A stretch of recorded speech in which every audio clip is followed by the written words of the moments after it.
नमस्कार, स्वागत है आप सभी का हमारे इस विशेष कार्यक्रम में। दर्शकों, त्रिस्तरीय पंचायत चुनाव की प्रक्रिया चल रही है उत्तर प्रदेश में। 4 चरणों में चुनाव हो रहे हैं, जिसमें गोरखपुर जनपद में प्रथम चरण में चुनाव हो रहा है। 15 अप्रैल 2021 को गोरखपुर जनपद में चुनाव होना है। प्रत्याशी लगातार अपने भाग्य विधाता मतदाताओं से संपर्क में जुटे हुए हैं और अपने पक्ष में लगातार वोट करने की अपील कर रहे हैं। हमारा भी ये प्रयास है कि हम प्रत्याशियों के व्यक्तित्व को आप तक पहुंचाएं। आपका प्रत्याशी कैसा है, उसकी कार्य योजना क्या है, भविष्य में वो किस तरह से आपके लिए संघर्ष करेगा, विकास की जो सरकार की योजनाएं हैं किस तरह से ज़मीनी हकीकत प्रदान करेगा। तो इन्हीं सब पहलुओं पर हम बातचीत करते हैं। लगातार प्रत्याशियों से हम बातचीत करते हैं।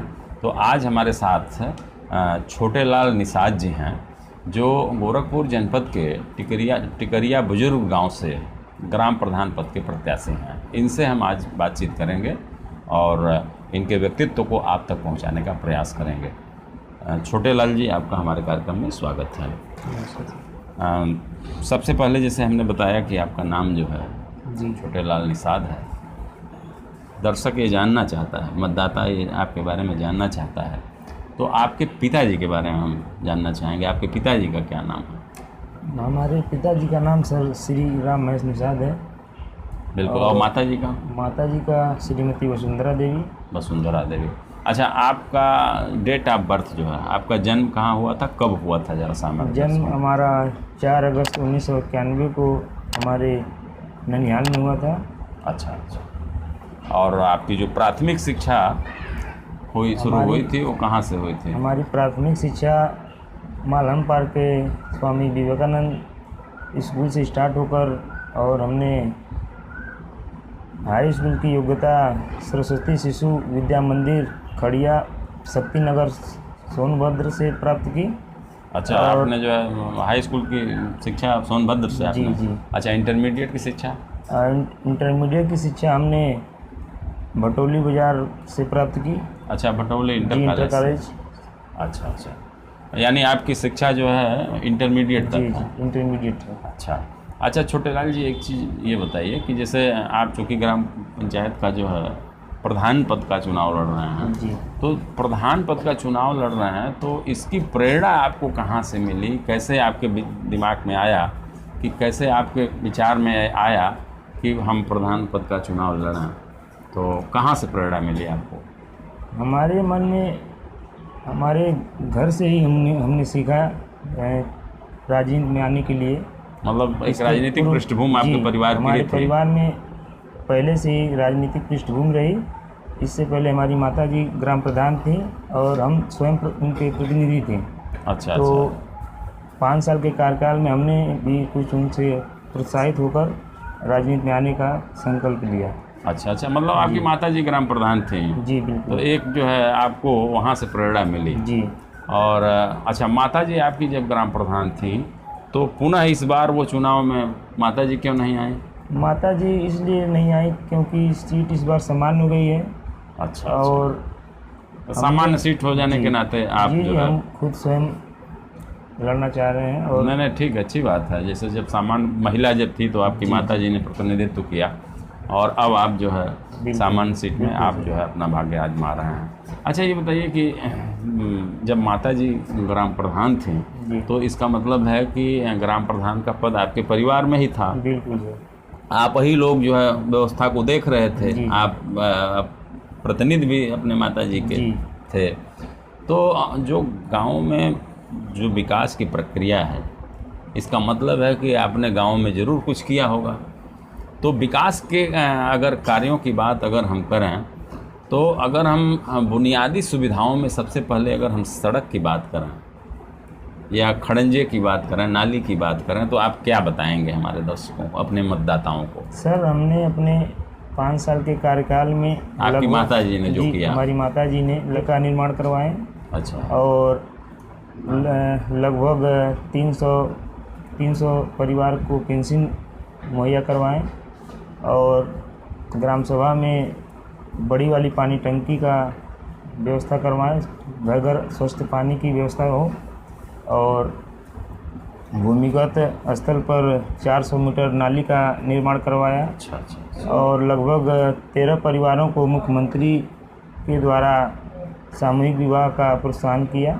अच्छा, सामूहिक जी। विवाह योजना जो मुख्यमंत्री की है बिल्कुल, उसमें 13 बिल्कुल परिवारों को आपने बिल्कुल लाभान्वित सर। कराया। अच्छा अच्छा।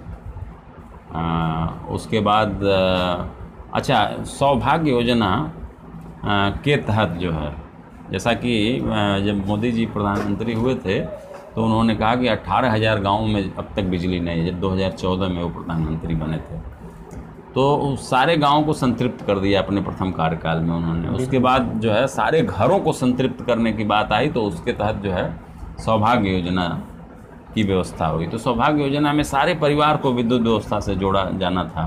तो आपका गांव जो है किस तरह से सौभाग्य योजना में अभी सिंचित हुआ, क्या बताएंगे? सौभाग्य योजना के अंतर्गत सर हमने हर घर के लिए खंभे का व्यवस्था करवाया कि कोई बिजली से वंचित ना रह जाए। तो सारे घरों में बिजली पहुंच गई है आपके बिल्कुल टिकरिया बिल्कुल गाँव सर। में? और उसके बाद हमने हर खंभे पर लाइट की व्यवस्था करवाई, जिससे रात में किसी को भी कहीं आने जाने में दिक्कत ना हो, और इसके लिए हम लोग तत्पर लगे हुए हैं कि इससे भी अच्छा व्यवस्था करें। अच्छा, मतलब बुनियादी विकास की दिशा में जी आपकी माता जी ने बेहतर कार्य किया है। बिल्कुल सर। और जब आप मतदाताओं के पास जा रहे हैं, मतदाताओं से अपने पक्ष में वोट करने की आप अपील कर रहे हैं, तो इसमें जो आपके परिवार के द्वारा या आपके माताजी के द्वारा जो विकास कार्य कराए गए हैं उससे कितनी प्रसन्नता आप मतदाताओं पर देख रहे हैं? किस तरह से उनका समर्थन आपको मिल रहा है, क्या बताएंगे? हम लोग अपने ग्राम पंचायत में हर घर जाकर यही कह रहे हैं कि हमको विकास करना है, और जितनी हमारी माताजी ने किया है उससे भी ज़्यादा इस बार हमको करके दिखाना है। पर विश्वास भी है कि ये हमारे ग्राम पंचायत के लिए सबसे अच्छे उम्मीदवार हैं, और इनको हमको मतलब जनता आगे को ये बढ़ाना होगा। विश्वास है, बिल्कुल, जनता बिल्कुल को ये सर। विश्वास है, मतदाता को ये विश्वास है कि आपका जो कि परिवार एक पृष्ठभूमि देख रहे हैं, लोग मतदाता बिल्कुल देख सर, रहा है, बिल्कुल सर। तो इसलिए उसे ये विश्वास है कि छोटे लाल भी बेहतर साबित होंगे। जिस तरह से छोटे लाल की माताजी जो है एक बेहतर ग्राम प्रधान साबित हुई, उसी तरह से छोटे लाल भी जो है एक बेहतर ग्राम प्रधान साबित हो सकते जी सर, हैं। जी।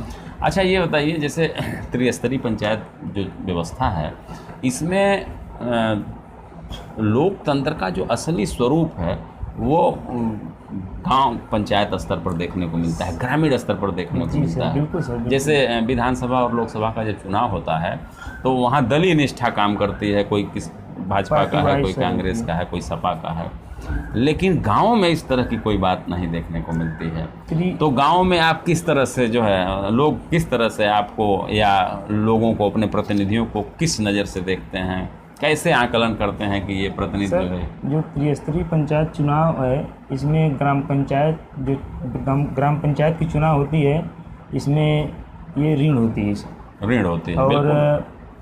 प्रत्याशियों को अपने प्रतिनिधियों से सीधे वार्ता करने का हाँ, मौका मिलता है, और बिल्कुल विकास के मुद्दे उनके पर व्यक्तित्व को बात देख रखने करके का जो बिल्कुल व्यक्तित्व को परखने का पूरा जी, मौका मिलता है। बिल्कुल सर। और उस आधार पर जो उस है आधार पर लोग चयन करते हैं, लोग चयन करते हैं और विकास के लिए वोट करते हैं। वोट करते हैं। अच्छा, मतलब कहने का आपका तात्पर्य है कि ग्रामीण स्तर पर या ग्राम पंचायत स्तर पर वो चीज़ें यहाँ काम नहीं करती हैं कि फला दल का है, जी। फला धर्म का है, फला जाति का है। यहाँ अच्छा व्यक्तित्व होना चाहिए। ग्राम पंचायत के चुनाव में लोग जात पात से उठकर विकास के मुद्दे पर वोट करते हैं, बिल्कुल, और अच्छे प्रत्याशी को चुनते हैं कि जो हमारे ग्राम पंचायत के लिए बेहतर साबित हो सकता है। साबित हो सकता। अच्छा, ये बताइए कि अगर हम राइट टू एजुकेशन की बात करें, यानी जो शिक्षा का अधिकार है, जी, तो शिक्षा के अधिकार को हमारे भारत के संविधान में मूल अधिकार बना दिया गया। अब जो है हर व्यक्ति का अधिकार है शिक्षा प्राप्त करना, तो कोई भी बच्चा शिक्षा से वंचित ना हो, तो इसकी निगरानी का जो अधिकार है वो ग्राम पंचायत को दिया गया है। क्योंकि ग्राम पंचायत का मुखिया जो है ग्राम प्रधान होता है। जी। तो मान लीजिए आपकी माताजी तो थी ही ग्राम प्रधान, लेकिन आप ग्राम प्रधान अगर बनते हैं तो किस तरह से इसकी दिशा में कार्य करेंगे कि कोई भी बच्चा पढ़ाई से वंचित न रहे, क्या कहेंगे? अगर हमारे ग्राम पंचायत की जनता हम दोबारा मौका देती है तो हम शिक्षा को इससे भी बेहतर करेंगे और शिक्षा से कोई बालक वंचित ना रह जाए, इसके लिए हम तत्पर काम करते रहेंगे और अच्छी व्यवस्था देंगे शिक्षा के लिए। अच्छा अच्छा, जैसे आपके यहाँ गाँव में सांसद निधि, विधायक निधि या जिला पंचायत निधि, क्या इन सब निधियों से भी जो है आपने विकास कार्यों में सहयोग आपकी माताजी ने किया है? जी सर, जी सर। क्या क्या कार्य हुए हैं बताइए। जिला पंचायत निधि से हमारी माताजी ने करीब 170 मीटर पिच रोड का निर्माण अच्छा करवाया गया। बताइए कि स्वास्थ्य के क्षेत्र में अक्सर देखने को ये मिलता है कि आपके गांव में स्वास्थ्य की जो व्यवस्था है वो क्या है? आपके यहाँ प्राथमिक स्वास्थ्य केंद्र है कि नहीं है, या आपके अगल बगल के गांव में है, कहाँ है? अगर प्राथमिक स्वास्थ्य केंद्र तो टिकरिया में होगा ना, माधन पार में होगा ना। तो अच्छा, जो हर घर नल की जो बात कही जाती है, भारत सरकार की योजना है हर घर नल, तो हर घर नल की जो योजना है उसमें उस दिशा में जो है आपका जो कार्य है वो किस तरह से आपने क्या कराया है? जो हर घर नल की व्यवस्था है, हमने अपने ग्राम पंचायत में बड़ी वाली पानी टंकी की व्यवस्था कराई, जिससे हर परिवार को स्वच्छ और शुद्ध पेयजल मिले। और ये लगभग पानी टंकी बनकर तैयार है और इसका पानी का लाभ जनता को जल्द शुरू हो जाएगी, मिलने लगेगी। मतलब उसका हर घर जल की व्यवस्था आपके गांव में पूरी हो जाएगी। अच्छा, आपके यहाँ महिला सशक्तिकरण की दिशा में, चूँकि आपकी माताजी ग्राम प्रधान थे, तो सरकार द्वारा चाहे जो भी सरकारें रही हैं सबने महिला सशक्तिकरण की दिशा में बेहतर कार्य किया है, महिलाओं के उत्थान की दिशा में सरकारों ने कार्य किया है। और महिलाओं के उत्थान की दिशा में कार्य हुआ तभी जो है आपकी माताजी ग्राम प्रधान भी चुनी गई थी। तो आगे जो है महिलाओं के विकास के लिए आपके क्या कार्य योजना है, किस तरह से उनके विकास के लिए आप कार्य करेंगे? तो 12 समूहों का गठन आपके यहाँ मतलब हुआ है जो है। अच्छा, तो यानी महिला उत्थान की दिशा में आप लगातार कार्य कर रहे हैं। अच्छा छोटेलाल जी, एक चीज़ और आप बता दीजिए कि आप मतदाताओं के पास जा रहे हैं तो उनसे आप अपने पक्ष में मतदान करने की अपील कर रहे हैं, तो आपका चुनाव निशान क्या है, क्या कहेंगे मतदाताओं से अपने?